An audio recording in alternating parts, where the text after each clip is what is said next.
we're here in Miami at the Hacker House. I attended your presentation yesterday about DAOs. I know that you're weaving a lot of different things in your world.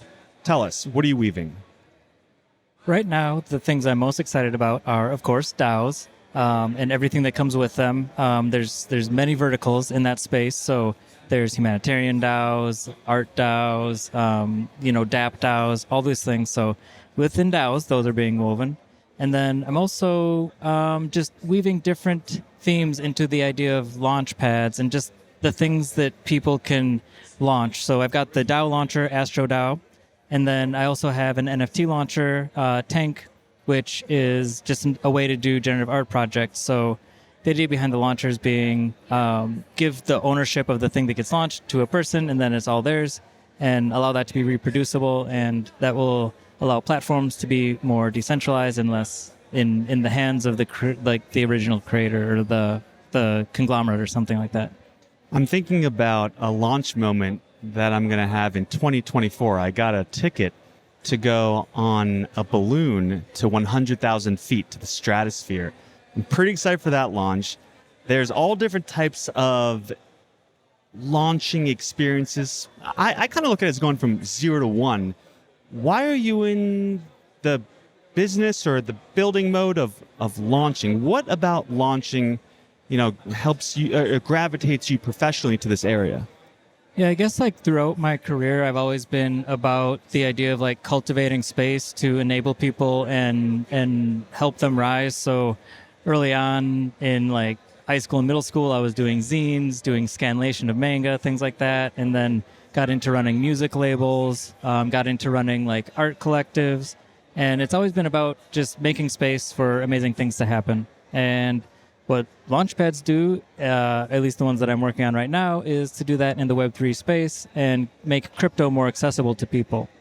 So another thing that you could look at as being woven is those zero knowledge, no pun intended, folks who are just walking up to the space and don't really have an idea of what crypto is about and what kind of things it offers. And then being able to have a launch experience or even an onboarding experience be educational through the steps of, because the space is so complicated, even people who are in crypto, when they start doing a DAO, there's a lot of questions. So the space is big enough where there's a lot of education moments. Yeah, I have a lot of questions.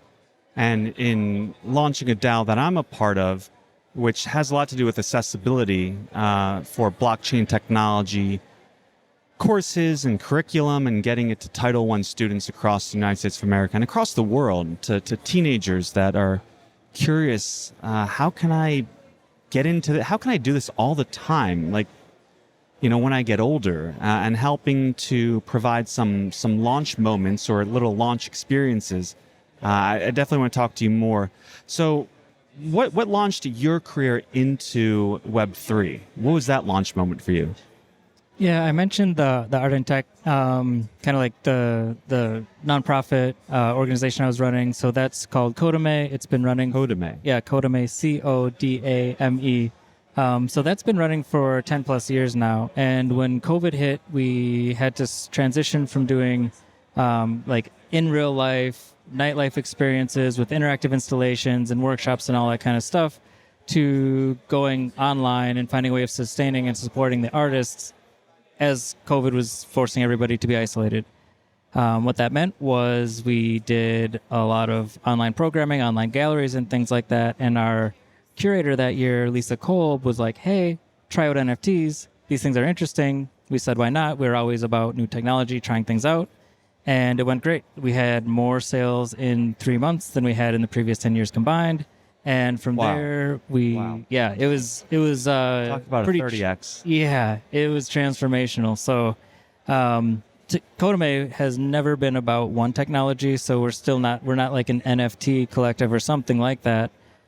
We always, for our shows, focus on themes. This year's theme is Raw Authentic. So it's really about letting the true conversations happen and being as real as possible is this idea of Raw Authentic. And the themes for the festival changes every year, and we ask artists to approach it from any technology angle. NFTs are one of those, but VR, everything else is in there too. And as we close out, Authentic reminds me of in 2011, I was part of an Authentic Men's Circle in Washington, D.C., where we get together every other week for a total of 16 weeks. And we discussed all sorts of things, life, money, work, all sorts of topics. And it was Daryl Dwayne in the Authentic Men's Circle that introduced Bitcoin to me. So shout out to Daryl. Thank you for that, Daryl. Origins. And yeah, we'll talk more another time. Jordan, thanks so much for your time. Great. Thank you. This is fun.